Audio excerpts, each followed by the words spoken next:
Hebreus, vá em Hebreus, capítulo 13, vamos mais uma sessão aqui de exposição.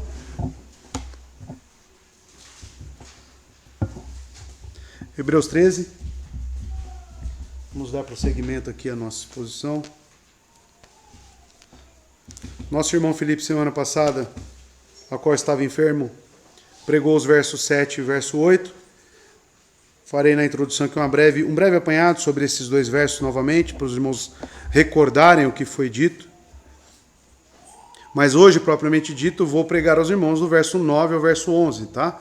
3 versos apenas. E seguindo aqui a versão King James, do verso 9 ao 11, diz o seguinte, capítulo 13 de Hebreus, verso 9 a 11.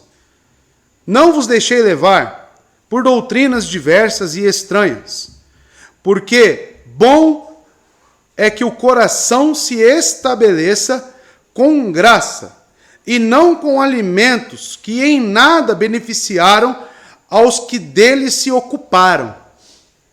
Verso 10.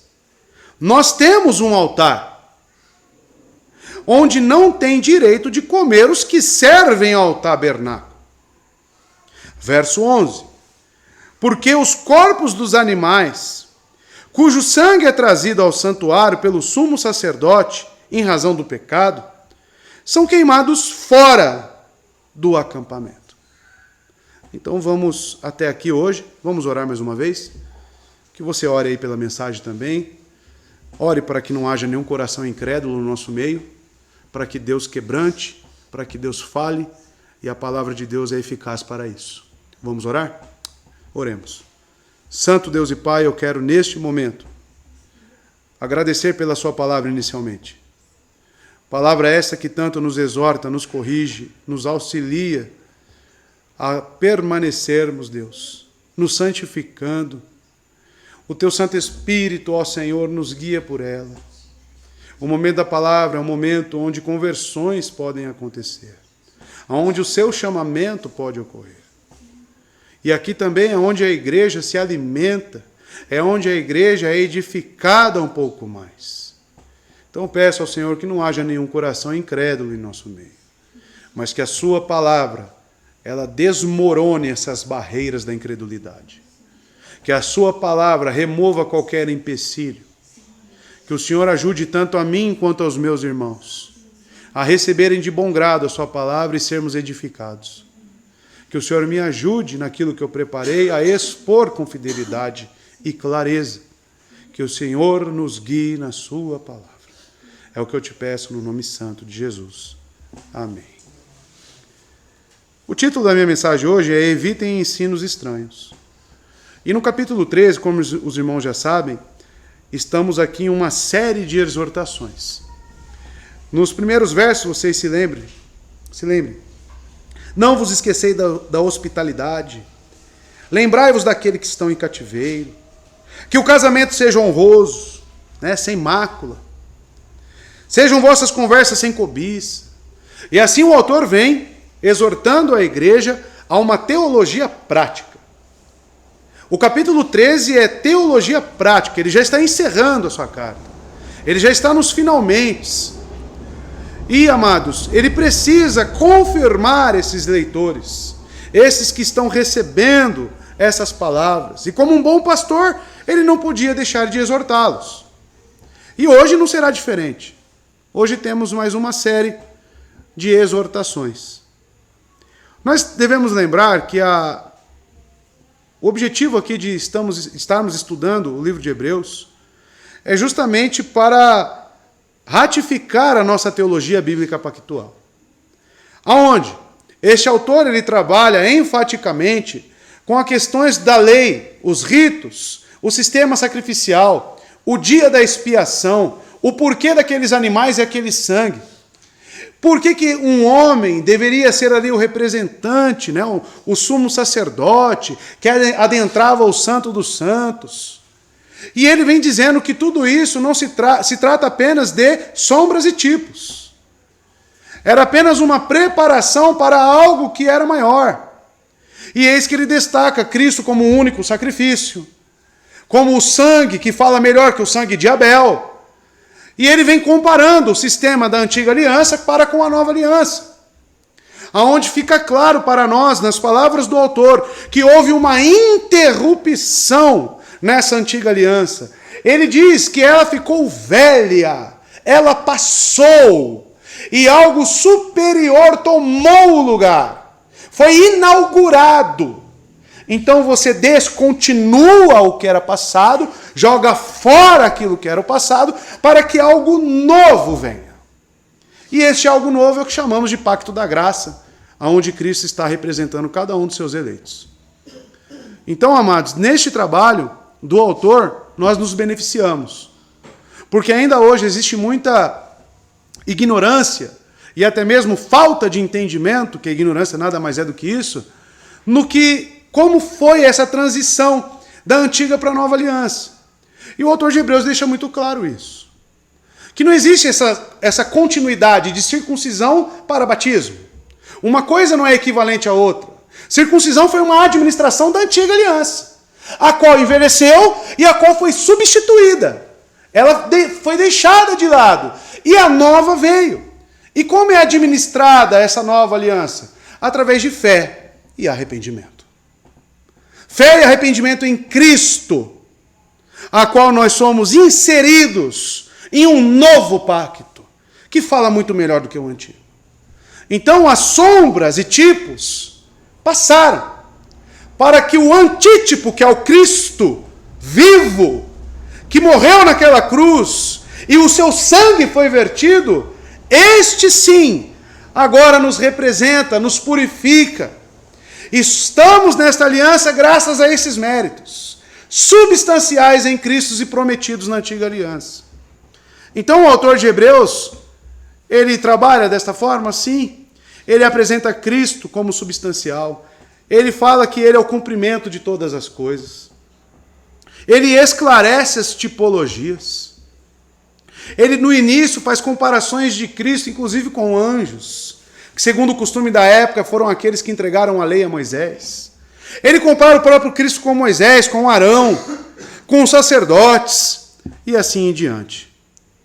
E, claro, sempre em todo o ensino que ele traz, no final ele exorta os fiéis a permanecerem firmes no cristianismo. Por quê, amados? Nós devemos saber que o cristianismo, ele saiu de dentro do judaísmo. Ele veio de dentro dos judeus. Hoje nós lemos o capítulo 11 de Romanos. E certamente eles foram os precursores, quem receberam a lei. O Messias prometido foi prometido aos judeus. E eles o rejeitaram. E assim se abriu as portas para o povo gentil. E em Pentecoste nós sabemos que o Espírito Santo, a qual governa a sua igreja, foi derramada em todos os povos, de todas as línguas, de todas as nações. Então, ele exorta os seus fiéis porque muitos estão querendo retornar àquilo que é antigo. Muitos estão querendo retornar ao sistema do judaísmo.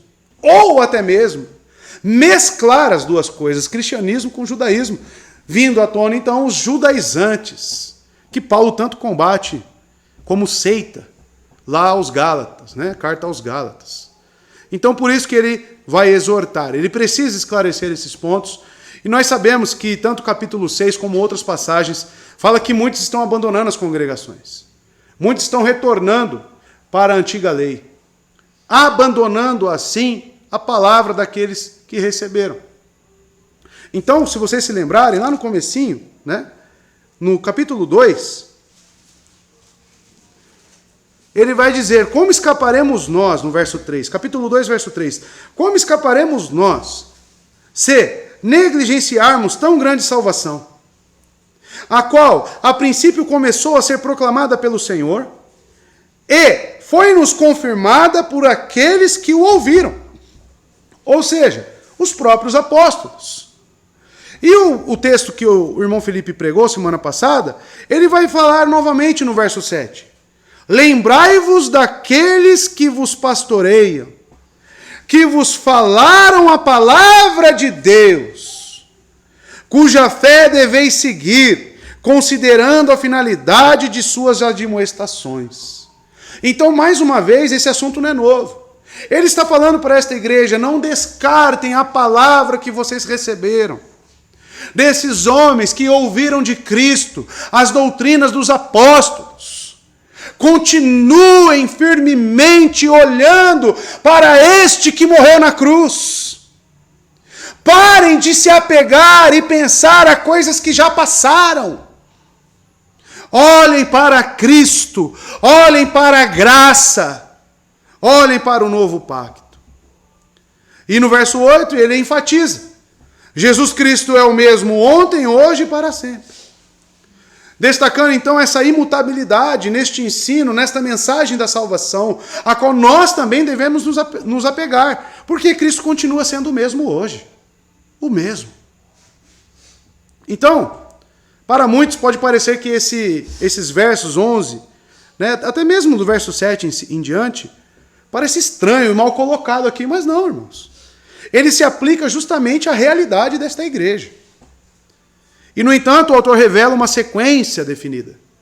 Os líderes proclamaram a palavra de Deus, como vimos lá no capítulo 2, lá no início. Eles ensinaram o evangelho, e este pastor também. E esta palavra é tão permanente quanto Jesus Cristo é imutável, como acabamos de ler. Portanto, não se afastem da doutrina de Cristo, é o que diz esse autor. Para descobrir a mente do Espírito Santo como um todo nestes versículos, devemos antes considerar o propósito do autor aqui, irmãos. E como ele deduz uma coisa de outra. Uma vez que fizermos isso, podemos passar a expor cada versículo.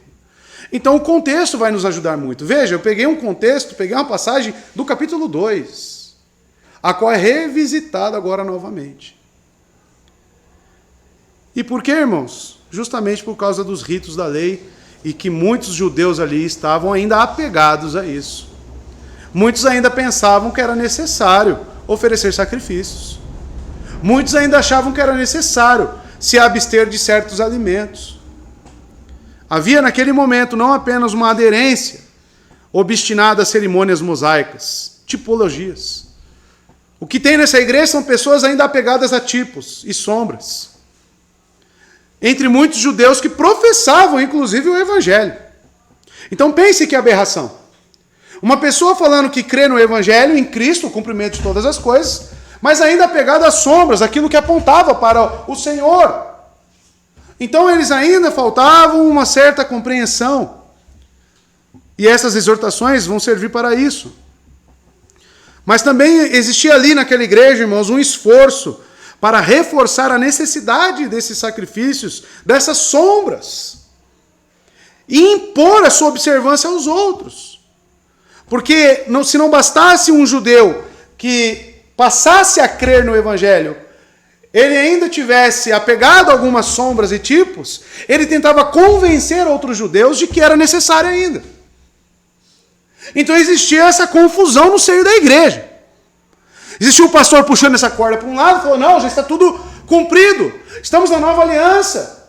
E existia da parte dos irmãos essa resistência em certas doutrinas. Não, ainda nós temos que oferecer o sacrifício. Não, ainda é necessário o sangue dos animais. Não, é necessário você se abster de certos alimentos. E o que o autor vai nos dizer aqui é que nós temos que olhar para a graça. Então, amados, os ritos da lei precisavam ainda serem extirpados, essas sombras dos pensamentos que viria, claro, através da exposição bíblica e da maturidade cristã. Ele acrescenta uma exortação a não continuar a observar esses ritos da antiga aliança, como era ensinado por alguns da Judéia. Nós que estamos lendo Atos, já acabamos, na verdade, de ler Atos. Se os irmãos se lembrarem, Atos 15, por exemplo, diz o seguinte: alguns homens desceram da Judéia para Antioquia e passaram a ensinar aos irmãos: se vocês não forem circuncidados conforme os costumes ensinados por Moisés, não poderão ser salvos. Então esses ensinos mesclados com o evangelho estavam atacando a igreja. Era um grande desafio, um grande obstáculo para os pastores da época. Para entender mais dessa exortação, vamos entrar no texto a partir do verso 9 e vamos trazer algumas aplicações para os nossos dias. Verso 9. Agora utilizando a João Ferreira de Almeida, tá, irmãos?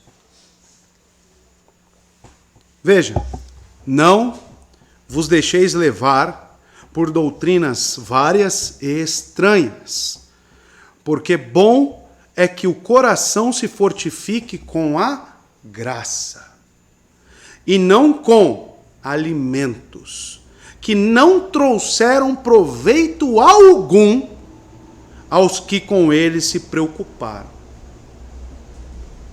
Então, a primeira exortação que encontramos, temos uma partícula negativa aqui, não vos deixeis levar. Essa palavra deixeis levar vem do grego perifero. E o que significa?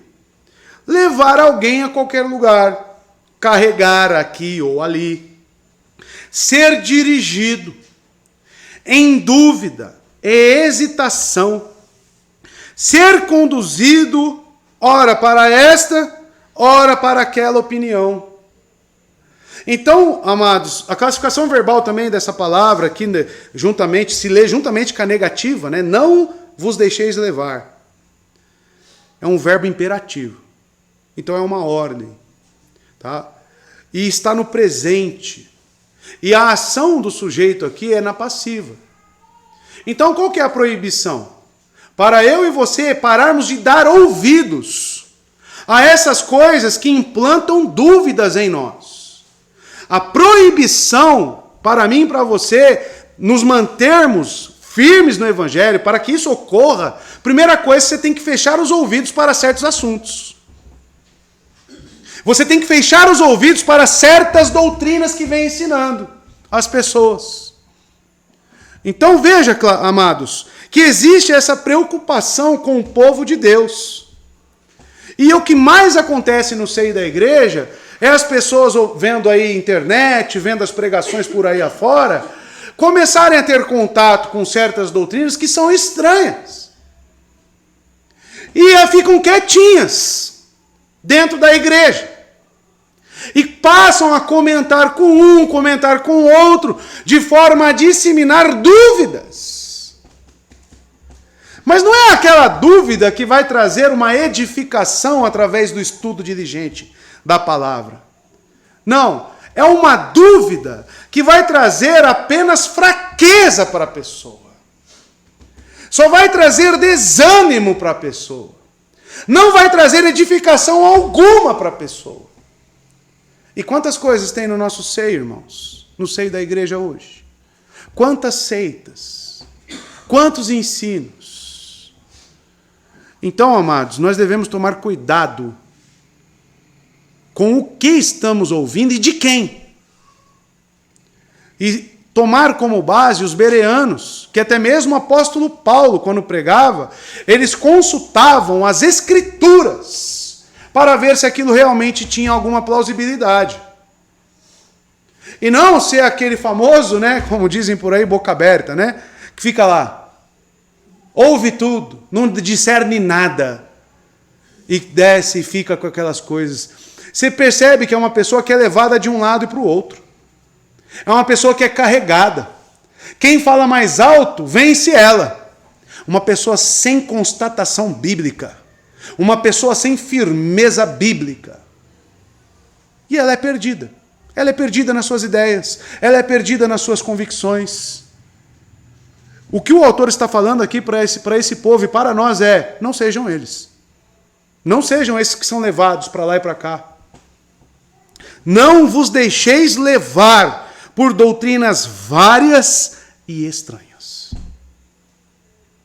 Amados, ele não diz quais são esses ensinos especificamente, mas, no entanto, a partir do Novo Testamento, nós podemos deduzir quais são esses ensinos que estão perturbando as igrejas. E esses ensinos, portanto, eram variados e de origem estranha. No Novo Testamento, nós temos as cartas de João, que combate os gnósticos, que afirmavam que Cristo não poderia ter corpo humano. Doutrina estranha. Doutrina estranha. Que é totalmente desmantelada com os evangelhos. E dentre outras que temos hoje em dia, irmãos. Esses ensinos, portanto, eram variados e de origem estranha. Interpretar o versículo com uma referência somente à lei judaica não é algo garantido. É algo contrário ao restante do versículo que menciona alimentos cerimoniais, por exemplo, como veremos mais para frente. Mas só para os irmãos terem uma ideia, olha quais eram esses ensinos estranhos da época. Atos 20, verso 30, temos Paulo advertindo os presbíteros de Éfeso para estarem em alerta contra lobos selvagens. Perceba. E dentre vocês mesmos se levantarão homens que torcerão a verdade, a fim de atrair os discípulos. Tá? Isso lá em Éfeso. Aí ele diz, por isso vigiem, pode passar. Por isso vigiem, lembre-se de que durante 3 anos jamais cessei de advertir cada um de vocês disso, noite e dia com lágrimas. Será que se aplica a esse povo de Éfeso as palavras, lembrai-vos daqueles que vos pastoreiam? Que vos falaram a palavra de Deus? Lembrai-vos dele. Ou seja, esse verso a qual estamos, o verso 9, se conecta plenamente com o precedente. E se surgir alguma doutrina estranha no nosso meio, graças ao bom Deus, a nossa confissão de fé, que nos auxilia muito e nos blinda de muitas coisas. Mas o dever nosso, de cada membro aqui, é lembrar dos líderes, lembrar do ensino que está sendo feito aqui, e não dar ouvido a estranhos. Tá? Não dar ouvido a estranhos. E ajudar ao pastor da igreja a manter a sã doutrina, perseverando na igreja. Isso é um trabalho nosso. Estão lembrados lá do livro do Jeffrey Johnson, que já estudamos? Devemos lutar pela pureza da igreja, pela verdade e pela união. A verdade, você é um defensor. Então, amados, nós devemos nos armar, nós devemos nos blindar, lembrar dos ensinos dos nossos líderes, que têm pregado o evangelho, tá? E não aderir a esses ensinos estranhos. Já comentei aos irmãos que muitos presbiterianos, e isso eu vejo correntemente, estão retornando ao catolicismo romano. Muitos deles começam a se vislumbrar com os ensinos dos pais da igreja, começam a ver aquele tradicionalismo e retornam para o catolicismo romano, uma seita. Por que acontece isso? Porque deram ouvidos a ensinos estranhos, de várias ordens. Já pensou, irmãos? Nós, protestantes, retornarmos a oração a santos homens, defendermos lá o tesouro do mérito. Já pensou? Dentre outras heresias. Dentre outras heresias. Mas isso acontece de maneira sutil. Porque nós pensamos que esses ensinos estranhos vai vir através do próprio Satanás, que tem chifre, né, que muitos pensam, né, que tem lá um garfo na mão. Não, vem através de uma pessoa com aparência boa, todo amigável, todo tranquilo, fala doce. Aí ele vai só plantando a sementinha, daqui a pouco você está perdido nas ideias, meu irmão. Você está perdido. E não lembra dos vossos líderes, dos vossos guias. Não lembra da igreja do Senhor. Não tira suas dúvidas. Não anota suas dúvidas.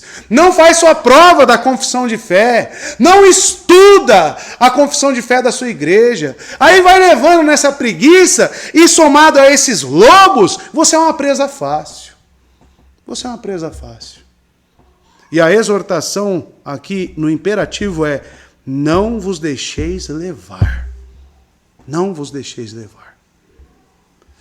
Ainda assim, em Gálatas, Paulo também repreende os Gálatas. Veja, capítulo 1, versos 6 e 7. Gálatas 1, versos 6 e 7. Admiro-me de que vocês estejam abandonando, olha lá, tão rapidamente aquele que os chamou pela graça de Cristo, para seguirem, olha lá, outro evangelho. Outro evangelho. Que, na realidade, não é o evangelho. O que ocorre é que algumas pessoas o estão perturbando, querendo perverter o evangelho de Cristo. Mas a vestimenta é de evangelho. A roupagem tem Cristo no meio. Então nós temos que tomar cuidado com aquilo que estamos ouvindo. Nós temos que tomar cuidado com aqueles que nos visitam, que estão no nosso meio e às vezes estão ensinando coisas heréticas, tá? Temos que tomar cuidado. Lembre-se dos vossos guias. A preocupação pastoral aqui é permaneça na graça. Permaneça no Evangelho de Cristo. E ele continua dizendo, temos mais um texto, né? Colossenses 2:8, que vai entrar como uma luva aqui para o texto que estamos. Tenham cuidado para que ninguém os escravize,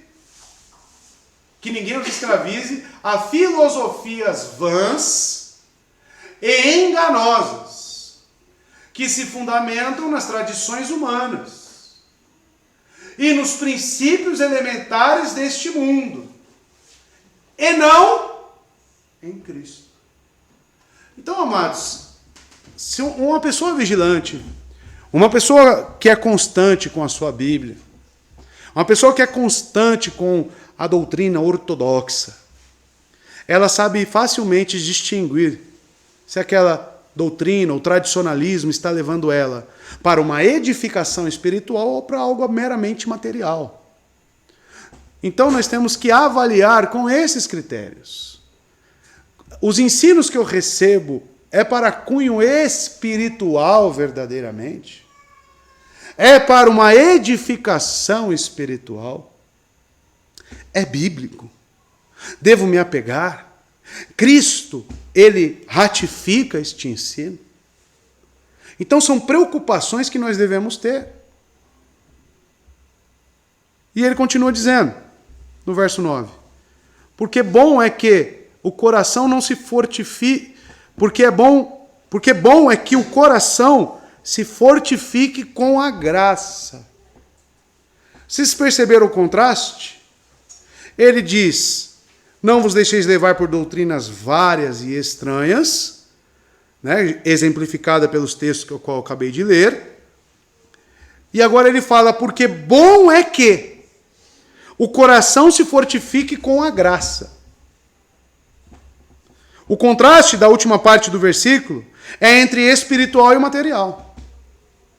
A graça é colocada em contraste, como veremos, com alimentos, com comidas. E embora o termo graça não seja definido, não estaremos errados em entendê-lo como a graça de Deus. Por toda a sua epístola, o autor falou a respeito dessa graça divina. Nós vemos isso no capítulo 2, verso 9, por exemplo.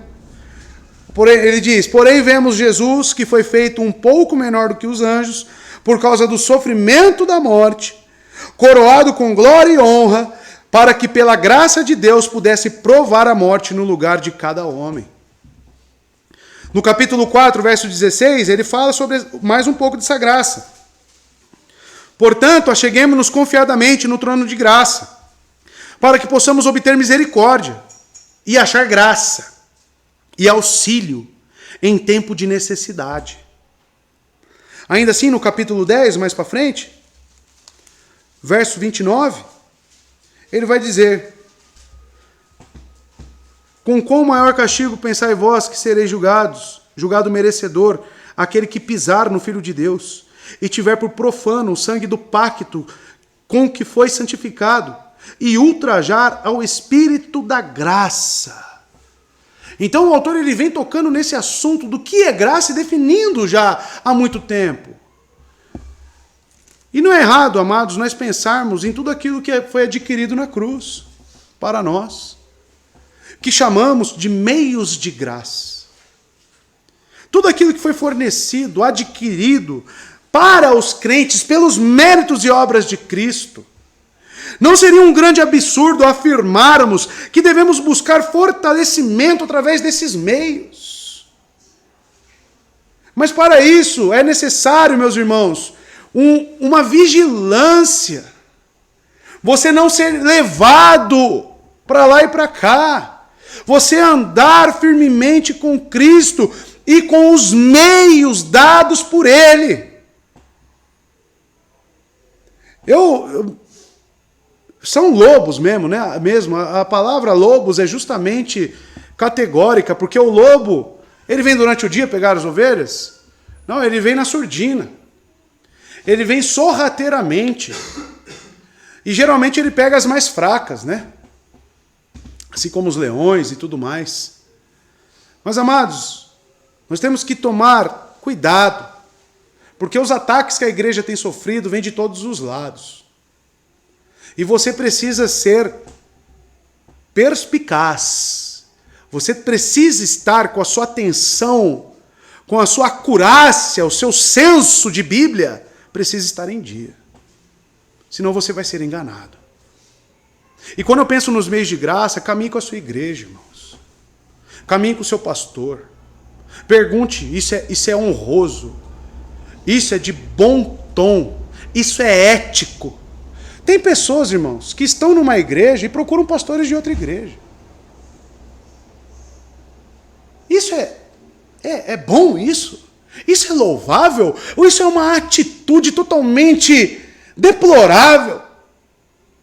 Ou ainda assim a pessoa se infiltra na igreja, não concorda com os ensinos, fica cheio de reservas mentais e começa a disseminar as suas dúvidas.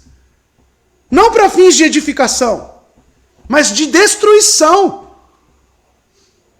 A única vez, amados, que uma igreja me chamou e falou, a nossa igreja não concorda com esse ensino. O que eu falei? Peço perdão a vocês por ter ensinado algo que não é condizente com a crença de vocês. O ministério está aqui, eu estou indo embora. Eu fui embora! Por quê? Por que eu ia continuar numa igreja que não tem as mesmas convicções que eu? Para causar problema? Para trazer divisão? Não. Aquele que não ajunta, espalha.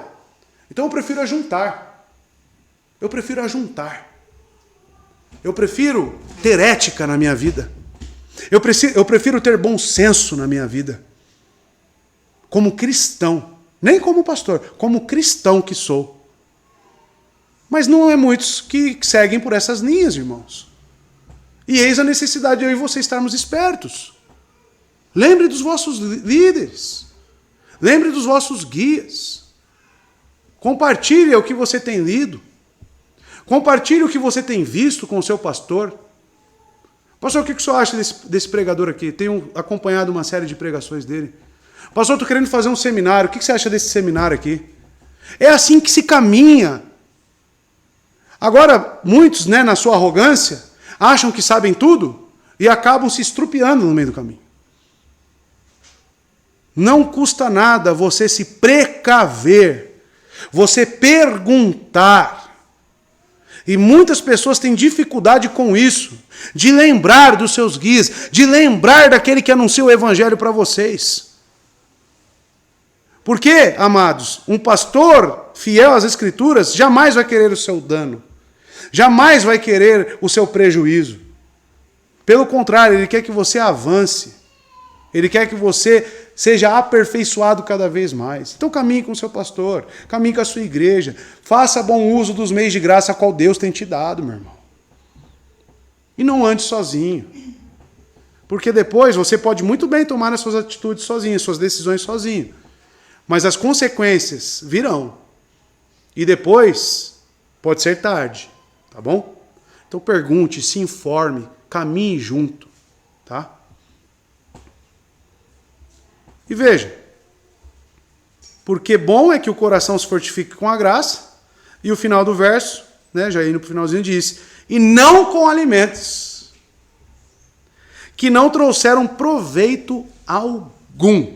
Né? Veja, aos mestres de uma filosofia estranha, pensam que ao se dedicarem a uma regra de abstenção alimentar, ou de algum costume tipológico, eles acham que podem progredir espiritualmente. Algumas traduções trará por comidas cerimoniais, que não tem valor algum para aqueles que as comem. Algumas traduções vão trazer dessa forma. O original traz apenas o substantivo comidas, como está na João Ferreira de Almeida, ou alimentos.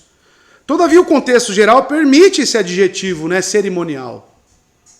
Porque é justamente o que o autor está trabalhando, na teologia bíblica pactual.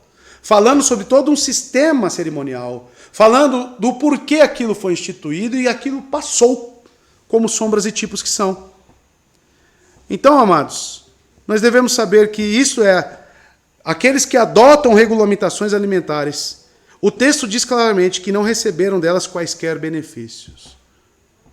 A comida vai para o estômago para fortalecer o corpo. Mas somente a graça fortalece o coração. Isto é, o centro vital do ser, da personalidade do homem e a fonte de sua conduta e caráter. E eu, irmãos, foco nisto, nesta igreja. Eu foco nisto. Não que as outras doutrinas, as outras coisas não sejam importantes, mas tudo existe o seu tempo.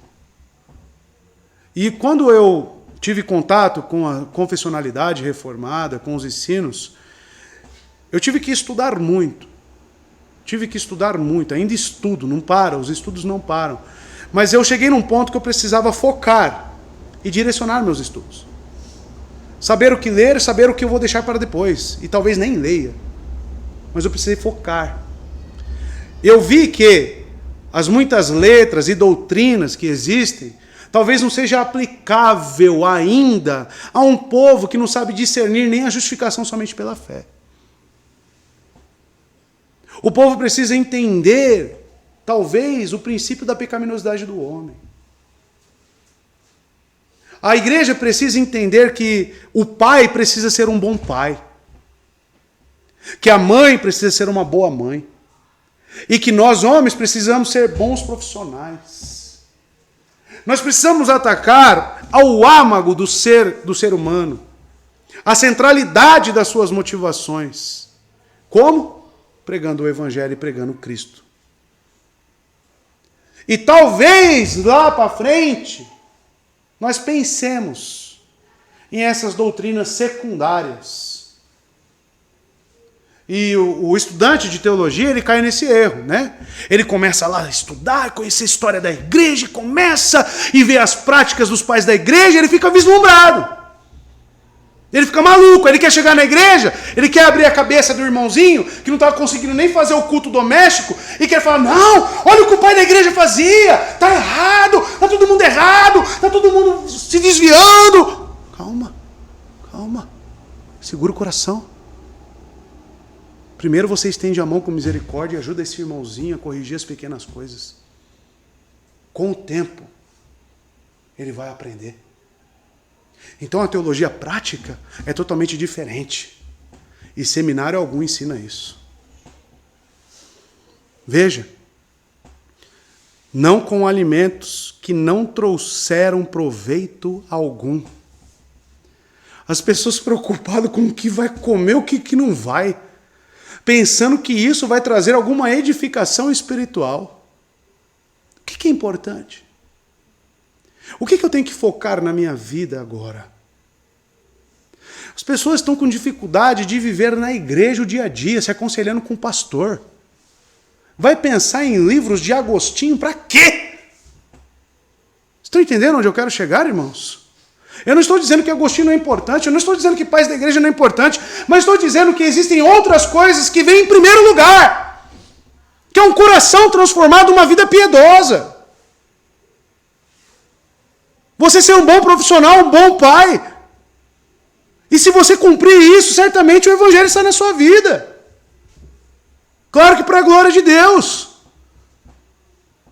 Então nós, às vezes, irmãos, colocamos o nosso empenho, as nossas forças, aonde não se deve. Ou aonde ainda não é o tempo. Não é o momento. E conversando com alguns irmãos, né? Quantos pastores ficaram no meio do caminho, pastores iletrados. Caio Fábio era um fenômeno, irmãos, no meio presbiteriano. Caio Fábio era um fenômeno. Todo mundo, na época, quando ele surgiu, era referência no meio presbiteriano. Caio Fábio. Hoje é quem? Fala que gay, mesmo na prática, vai estar no céu.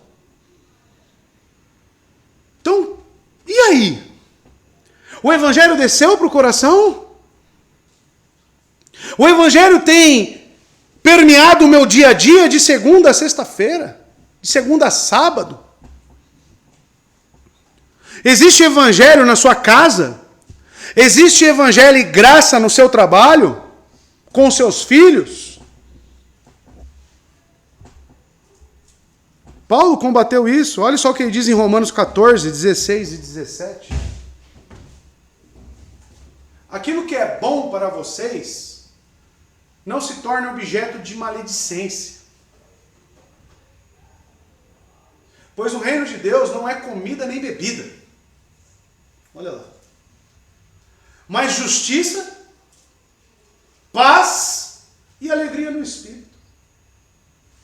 Sabe o que mais me preocupa na minha vida, meu irmão? É Gálatas 5:22. O quanto que o fruto do Espírito tem surgido no meu coração e na minha vida. Você acha que eu vou estar preocupado se é instrumento que toca na igreja, se não sei o que, não sei o que lá? Você acha? Eu estou preocupado se eu tomo uma fechada no trânsito e se eu já me armo para querer discutir com a pessoa. Porque isso não é um caráter cristão, pacífico. Se com a minha esposa eu continuo brigando e meu casamento impede guerra. É isso que eu me preocupo. Com o caráter cristão na minha vida, no meu coração. Se a justiça realmente está sendo aparente para mim. Viva, real. Se a boa fama de cristão realmente está comigo. E as obras da carne cada vez morrendo e indo embora. Do que adianta? Vou me preocupar com comida e é justamente o que o autor está falando. Não serve para nada. Porque alimento é para o corpo. Jesus disse que você come, vai sair. Ponto final. 1 Coríntios 8:8. Exercícios e práticas inúteis, vejam. A comida, porém, não nos torna aceitáveis diante de Deus. Não é pelo que você come ou deixa de comer. Não é pelos tradicionalismos que aparecem diante de nós que o torna aceitável diante de Deus ou não. Não seremos piores se não comermos, nem melhores se comermos. Ou seja, práticas inúteis, esforço na coisa errada. Mas repito, não estou querendo dizer que outros fatores não sejam importantes, mas o que é mais importante na vida cristã? É o coração transformado. Um homem ou uma mulher que andam em semelhança a Cristo. E não o contrário. Quantos teólogos eu conheço, irmãos? Pastores. Denúncias. O camarada é dito um erudito, um homem estudioso, um homem de doutrina, mas com problema com pornografia, mas com problema no casamento. E aí? Se a doutrina que eu absorvo não edifica a minha vida espiritualmente, não me serve para nada, irmão. Não me serve para nada. E eu não passo com você dia a dia. Nem você comigo. Eu não vivo de segunda a sábado com você para saber se esse evangelho que você professa realmente tem sido algo que tem edificado o seu ser.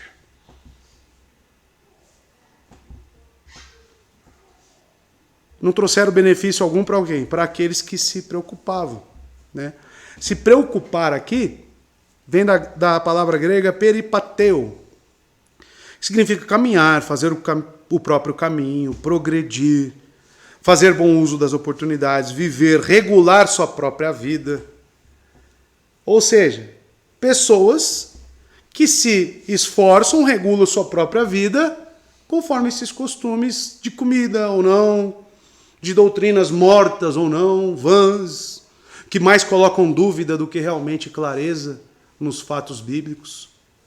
Essas pessoas estavam se esquecendo, de certa forma, do Evangelho da Graça, que lhes foi apresentado. Verso 7, eis aí, lembrai-vos daqueles que vos pastoreiam, que vos falaram a palavra de Deus. Se existe essa exortação, lembrai-vos, é porque eles estavam se esquecendo e dando vazão para essas coisas, que são apenas para coisas materiais. E correndo atrás dessas preocupações ritualísticas. O autor é claro em suas palavras que se estivermos com nossas preocupações centradas nos ensinos de nossos líderes, que verdadeiramente pregam o Evangelho, e nos esforçamos para consultar e aprender com eles, estaremos fortalecidos. Porque você pode pensar ou não, na sua arrogância ou não, que o pastor está aí alheio às coisas. Não estou não, tá, meu querido? Eu sei o que cada um aqui tem dificuldade. Eu sei, meus irmãos, como pastor de vocês, aonde que precisa ser atacado e aonde não. Tá? Então, confie no Senhor. Se submeta. Agora, se você acha que está bom, que está tudo certo, continue.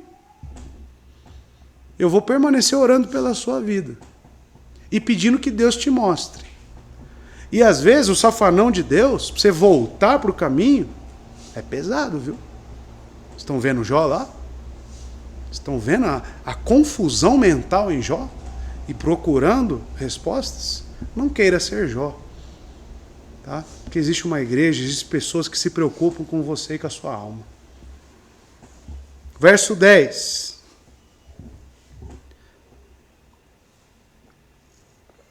Temos um altar, afirma o autor, do qual não tem direito de comer os que servem ao tabernáculo. Então vamos lá. Dentro desse pensamento de pessoas querendo se apegar a sistemas ritualísticos, litúrgicos talvez, estão perdendo o seu foco da graça, ele afirma: nós temos um altar. No versículo 9, a ênfase é naquilo que é espiritual. E muito mais é o caso do versículo 10 agora, irmãos. O autor de Hebreus fala de modo figurado, claro, quando usa a palavra altar, segundo o fundamento da religião se encontra no altar. Porque tudo que ele está fazendo aqui é comparativos. Com a antiga aliança para com a nova aliança. E o principal ponto ali, daqueles que seguiam os ritos da lei mosaica, era um sacerdote, um altar, sacrifícios. E agora ele traz para uma aplicação da nova aliança, do pacto da graça. E ele diz: nós temos um altar. Como se ele quisesse dizer: por que vocês estão procurando outro altar? Nós temos um altar. Mas de uma forma figurada, é claro. Pois, segundo o fundamento da religião, se encontra no altar, pois é ali que a expiação pelo pecado era feita. E através disso, todo o nosso culto é oferecido a Deus. E não pode ser aceito de nenhuma outra maneira. Então o autor afirma que nós temos um altar, mas não é um que faz distinção entre carnes. Aonde está o nosso altar? Na cruz. Ali onde Cristo conquistou para nós todas as coisas. É ali que nós nos abrigamos. É ali que nós colocamos toda a nossa esperança. Em Cristo, o Deus homem, o objeto da nossa fé. Nós temos um altar. E aqui um novo estado de religião, correspondendo à natureza deste altar e sacrifício, é introduzido no qual aquelas observâncias que dependiam da natureza do uso do altar no tabernáculo eram totalmente inconsistentes. Assim, quem aderia a elas renunciava ao nosso altar, a religião fundada no pacto da graça. Ninguém pode se interessar por dois altares. E é justamente por isso que ele fala do qual, e aí tem uma negativa aí, no complemento. Não tem direito de comer os que servem ao tabernáculo. Ou seja, isso aqui, o verso 10 é muito sério, irmãos. Ele afirma que as pessoas que estão apegadas a esses ritos, sombras, e não estão apegadas a Cristo, não têm direito a este altar, a qual nós desfrutamos do pacto da graça. Porque é impossível você servir a dois altares. É impossível você servir a dois deuses. Ou você crê nas sombras, ou você crê na substância. Entendem? Então, qualquer que sejam os benefícios do nosso altar, irmãos, A maneira de participar deles não é por meio de administração de serviços do antigo tabernáculo, e sim através de fé e arrependimento. Temos um altar, isto é, falando espiritualmente, a cruz de Cristo. Então o autor sugere que somente os cristãos podem participar dos santos elementos. E agora voltando o nosso pensamento um pouco para a ceia. Porque ali é o quê? É um sacramento, a ceia do Senhor. Ou seja, um sinal externalizado da nossa fé, um sinal visível, uma ordenança de Cristo. E o que comemoramos nesse sinal visível da nossa fé? A morte de Jesus. Quem pode participar desta ceia? Quem pode comer do seu corpo e beber do seu sangue? Quem? Somente aqueles que creem verdadeiramente e que andam em novidade de vida, morreram para si mesmos. Como que alguém ainda apegado a sacrifícios de animais, confiando em sangue de animais, pode servir neste altar da Santa Ceia? Como? É impossível. Nós temos um altar do qual não tem direito de comer os que ministram no tabernáculo. É o que diz o autor. O único fundamento de toda distinção de carnes e outras cerimônias entre os judeus era o altar do tabernáculo. Com sua natureza, uso, serviços. O autor os informa que agora esse altar foi removido. Vocês percebem que são duas coisas distintas? Nós temos um altar e esses não podem participar. Ele está incluindo uma categoria de pessoas e ao mesmo tempo excluindo uma outra. E você tem que pensar, eu tenho sido representado e tenho participado deste pacto da graça? Ou eu tenho confiado em outras coisas? Ou eu tenho confiado em doutrinas mortas?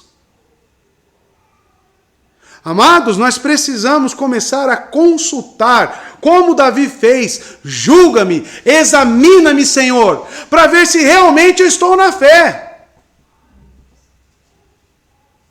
Porque quantas pessoas hoje em dia, por exemplo, acham que a salvação é por obras? Falam que creem em Cristo, mas ao mesmo tempo confiam nas suas próprias obras para a salvação. Eles estão servindo a dois altares. Dois altares. E este a qual Cristo inaugura e representa naquela cruz é somente nos méritos dele, irmãos. É somente pelas obras dele. Nós, na salvação, somos totalmente passivos. Nós recebemos a graça. É aplicado em nós aquilo que Cristo fez na cruz. Então, quantas igrejas, irmãos, têm servido a dois altares? E que o autor de Hebreus está falando aqui, esses não podem participar deste que eu participo. Deste que tem os verdadeiros eleitos. Temos um altar do qual não tem direito de comer os que servem ao tabernáculo. Ou seja, aqueles que estão apegados às sombras, aqueles que acham que a salvação está por meio de obras, está por meio de circuncisão. Olha que não tem continuidade nenhuma. Ou é uma coisa ou é outra. E certamente muitos teólogos aqui vão dizer que a identificação da celebração da ceia do Senhor. E ao fazê-lo, no entanto, afirmamos que temos um altar visível, tangível. Não é isso que o autor de Hebreus quer dizer, irmãos? Ele coloca a obra sacrificial de Cristo em contraste com os sacrifícios do Antigo Testamento. No capítulo 13, verso 10, quando consideramos isso à luz de toda a epístola, vemos que a intenção do autor é mostrar a superioridade da obra de Cristo em relação ao sacerdócio araônico. Que ele já fez isso no capítulo 9 e no capítulo 10. Ou seja, a retórica do autor não mudou. Ele permanece no mesmo caminho. Então a razão dada pelo escritor para isso vem da natureza do nosso altar e vem da natureza do sacrifício. No seu próprio tipo foi declarado que não havia direito de comer ou qualquer distinção entre carnes nesse nosso altar. Pois nos sacrifícios solenes da expiação, o sangue deles era levado para o lugar santo. E os corpos dos animais eram colocados fora, queimados totalmente fora do acampamento, como veremos no verso 11. Então, amados, assim, os próprios sacerdotes não tinham direito de comer nada deles. E em resposta a isso, o nosso Senhor Jesus Cristo, que Ele mesmo é tanto o nosso altar quanto o nosso sacrifício, ao oferecer a si mesmo, Ele carregou seu próprio sangue na eficácia dele para a expiação. E ao lugar santo dos céus, Ele sofreu em seu corpo para nos dar acesso lá, fora das portas da cidade, ou no lugar que corresponde àquele fora do acampamento, onde eram queimados os restos dos animais. Portanto, isso não deixa lugar para comer ou qualquer distinção de carnes, irmãos, de alimentos. Porque nós nos beneficiamos daquele que entregou seu próprio corpo e ao mesmo tempo é o nosso altar, porque a Ele reverenciamos, a Ele damos toda a glória, somente a Ele. Quem é o Rei da Glória, diz o salmista? O Deus forte e poderoso. Levante, ó portais eternais, levante, e o Rei da Glória há de entrar. Este é o nosso altar, irmãos. Verso 11, o autor então continua nos seus comparativos da antiga aliança. Porque, diz ele, os corpos dos animais, cujo sangue é trazido para dentro do santo lugar, pelo sumo sacerdote, como oferta pelo pecado, são queimados fora do arraial. Fora do arraial. Então ele demonstra que o corpo e o sangue eram separados em todo aquele sistema ritualístico do dia da expiação. Ele diz porque os corpos dos animais, ou seja, os corpos dos animais tinham uma tratativa diferente do sangue, utilizado na purificação. E esse corpo era queimado fora do arraial. E pouco benefício tinha para o povo, o corpo daqueles animais. Agora, em Cristo, o seu próprio corpo, nas suas feridas nós fomos curados, conforme Isaías 53. Ou seja, o flagelo que ele sofreu é para a nossa cura. E o seu corpo não pode estar desassociado do seu sangue. Porque o corpo que foi flagelado verteu sangue. E este sangue expiou de nós os nossos pecados. Então nós temos um sacrifício de corpo e sangue derramado que é completo para nós. E este é o nosso altar. E é isso que nos dá toda a ousadia de chegarmos a Deus. E veja, o autor aqui, ele lembra de todo esse sistema levítico de sacrifício, cujo sangue é trazido para dentro do lugar santo. Então eles pegavam o sangue, levavam lá para o lugar santo, e o corpo para outro lado. Então o sumo sacerdote, ele leva o sangue de animais ao lugar santíssimo, como nós já vimos na exposição anterior, e como oferta pelo pecado. Mas os corpos são queimados fora do acampamento. Assim Jesus também sofreu fora das portas da cidade, para santificar o povo por meio do seu próprio sangue. Como oferta pelo pecado, são queimados fora do arraial. Então, amados, Jesus também sofreu fora das portas da cidade. Ou seja, fora da cidade de Jerusalém, que correspondia ao acampamento no deserto. Depois que o tabernáculo fora estabelecido ali. Então, essas coisas são vistas aqui, amados. Que ele deixou a cidade. O que representa ele morrer fora da cidade? Cumprindo muitas prescrições do Antigo Testamento. Que, amados, este pacto da graça seria para povos fora dali também. Ou seja, amados, Quando ele denuncia Jerusalém, em Lucas 23, 28 a 30, pode colocar para a gente, ele disse que aquele local de adoração seria totalmente destruído. Por quê? Apesar de o cristianismo vir do povo judeu, brotar dali, o povo judeu não era o detentor desta graça. O evangelho e a graça é aberta a todos os povos. Cristo então morre fora do acampamento. Ele morre fora de Jerusalém. Olha o que ele diz em Lucas 23, 28 a 30. Jesus voltou-se e disse-lhes: filhas de Jerusalém, não chorem por mim, chorem por vocês mesmas e por seus filhos. Pois chegará a hora em que vocês dirão: felizes as estéreis, os ventres que nunca geraram, e os seios que nunca amamentaram. Então dirão as montanhas: caiam sobre nós, e as colinas cubram-nos. Muitos teólogos vão dizer que isso aqui é um prenúncio da destruição de Jerusalém no ano 70. Porque seria desmantelado todo aquele sistema de religião. Hoje, em Marcos, nós lemos Jesus no caminho de Jerusalém secando uma figueira. E por que ele faz aquilo? Ele está representando o estado espiritual de Jerusalém, a qual negou a sua vinda, negou a luz que veio a este mundo. E ele diz, como aqueles homens: vocês não darão frutos. Assim são aqueles também, que continuam apegados a coisas que não frutificam, que coisas que não edificam, como alimentos especiais, dietas específicas, dizendo que aquilo traz alguma coisa, e dentre outras, irmãos. Quantas doutrinas mortas nós temos no nosso meio? Quantas? E ele repete isso, porque não é a primeira vez, irmãos, que o autor vem trabalhando nesse aspecto. Os capítulos anteriores trataram justamente do que, irmãos? O autor escreveu sobre o dia da expiação, quando o sumo sacerdote sacrificava um novilho, e ao mesmo tempo pegava um bode e levava esse bode para fora, e soltava ele no deserto.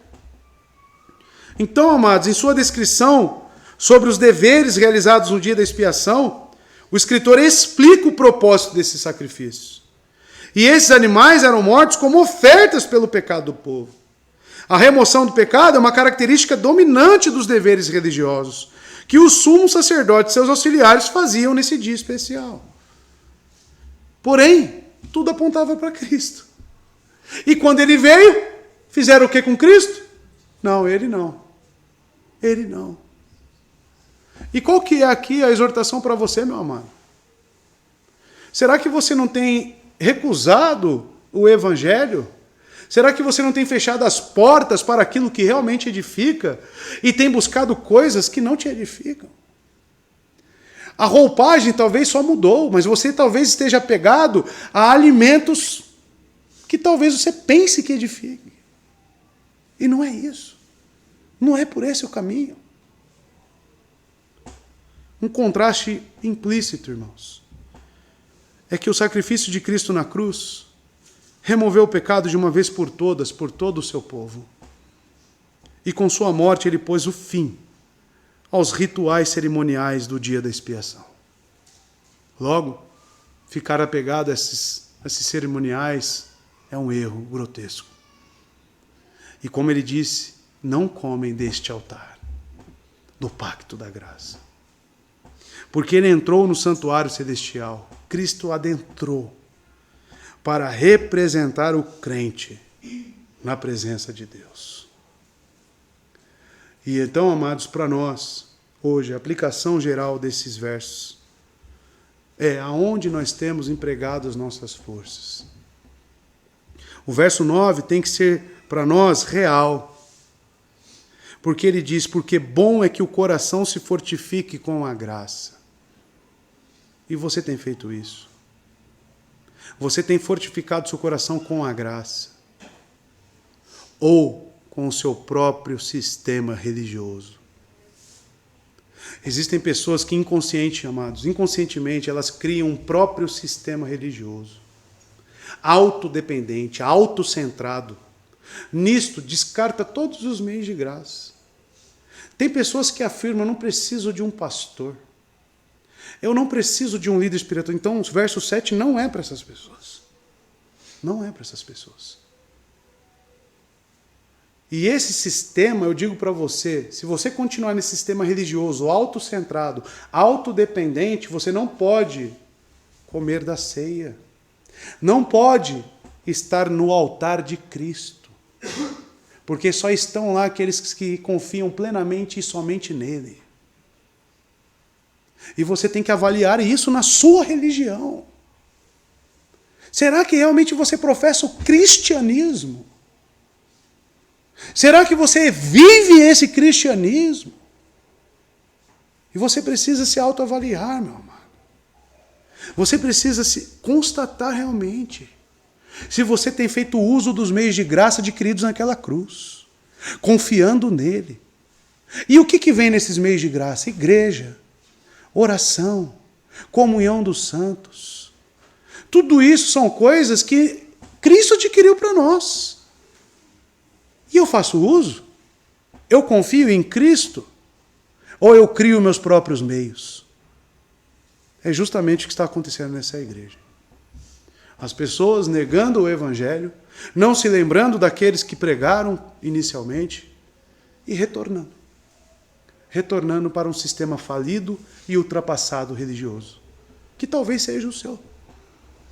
Talvez o seu sistema religioso, a sua religião seja falida. Como que eu sei disso? Tem crescido em semelhança a Cristo? Fruto do Espírito tem aparecido na sua vida? Doutrina morta, religião morta não traz crescimento no Espírito. Doutrina morta não traz semelhança com Cristo. E você precisa se conhecer. Para você não cair no engano de pensar que está no cristianismo e nunca esteve. Que você ore a Deus, se arrependa dos seus pecados e faça bom uso dos meios de graça e principalmente confie plenamente e unicamente em Cristo, pois Ele é o nosso altar. Ele é quem nos representa neste pacto da graça. Amém? Vamos orar?